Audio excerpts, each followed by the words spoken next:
اعوذ باللہ من الشیطان الرجیم بسم اللہ الرحمن الرحیم۔ السلام علیکم میرے دوستوں، میری بہنوں اور روہیل وائس کے ساتھیوں۔ میں ہوں روہیل خان اور آپ دیکھ رہے ہیں روہیل وائس چینل۔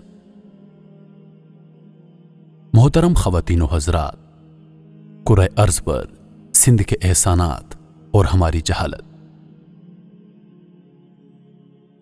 دنیا کا پہلا انقلاب زرعی انقلاب تھا، جس کی بنیاد سندھ میں پڑی۔ جب انسانوں نے اپنے پیٹ کے گزر کے لیے جنگلوں کے دھکے کھانے کے بعد آگے چل کر اس دنیا میں گاؤں اور شہر بنانے شروع کیے، تو اس کا آغاز بھی سندھ کی تہذیب سے ہوا۔ سندھ دنیا کا وہ پہلا خطہ ہے جہاں تقریباً 10,000 برس قبل سندھی زبان اور اس کی سر تختی بنائی گئی۔ سندھی زبان کے لیے جو سر تختی بنائی گئی وہ آج تک زبانوں کے ماہرین پڑھ نہیں سکے، جو آرٹ اور جیومیٹری کے فن کی اعلیٰ ترین مثال ہے اور آج تک موہنجو دڑو کے نشانات پہ موجود ہے۔ سلطنت سندھ موہنجو دڑو کے لوگوں نے ہتھیاروں سے پاک معاشرہ قائم کیا، جو نظریہ سندھ کی وہ اساس ہے کہ اس دنیا کو ہتھیاروں سے پاک کیا جائے۔ اس پوری دنیا میں سب سے پہلے صنعت کی بنیاد سندھ میں رکھی گئی۔ سندھیوں نے ہی کپاس سے دھاگا اور دھاگے سے کپڑا بنانے کی مشین، ارتھ اور اڑانا ایجاد کی۔ اس طرح سندھ میں دنیا کی پہلی صنعت قائم ہونے کی وجہ سے اسے انڈس کہا گیا۔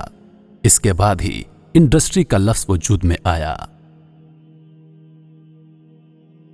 دنیا میں ناپ تول کے اوزاروں کا نظام پہلی بار سندھ نے متعارف کروایا، پھر یہ اوزار ساری دنیا میں بیچنا شروع کیے۔ دنیا میں سب سے بڑا مواصلاتی انقلاب تب آیا جب سندھ نے موہنجو دڑو میں سب سے پہلے پہیا بنا کر بیل گاڑی بنائی، جو دنیا میں مواصلاتی نظام کا آغاز ثابت ہوا۔ سندھی اس دنیا کی پہلی قوم ہے جس نے رنگ بنائے اور اس سے 7 رنگوں کے کپڑے بنائے، جو سمندری بیڑوں کے ذریعے ساری دنیا کو برآمد کرنا شروع کیے۔ سندھی دنیا کی پہلی قوم ہے جس نے سونا، چاندی، ہیرے اور جواہرات سے زیورات بنائے۔ وہ خام سونا عمان، قطر اور کویت سے لاتے تھے۔ جب ایرانی بادشاہ دارا اول نے سندھ پہ حملہ کیا تو تاوان کے طور پہ سونا طلب کیا۔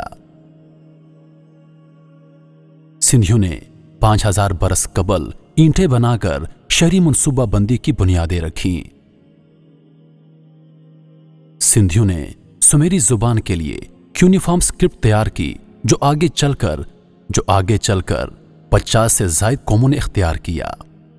تاریخ دانوں کا خیال ہے کہ سمیری تہذیب کی بنیاد سندھیوں نے رکھی۔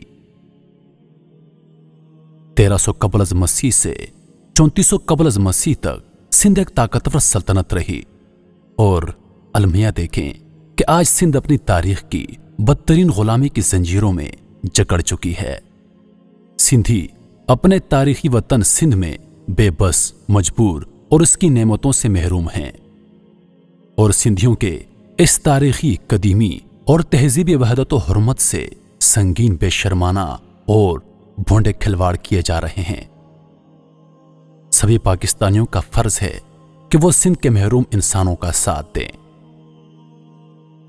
بڑے افسوس کی بات ہے، اگر حکومت سندھ پر توجہ دیتی تو شاید سندھ سیاہی مقام بن جاتا، مگر افسوس کہ حکومت نے اس طرف کوئی توجہ نہیں دی۔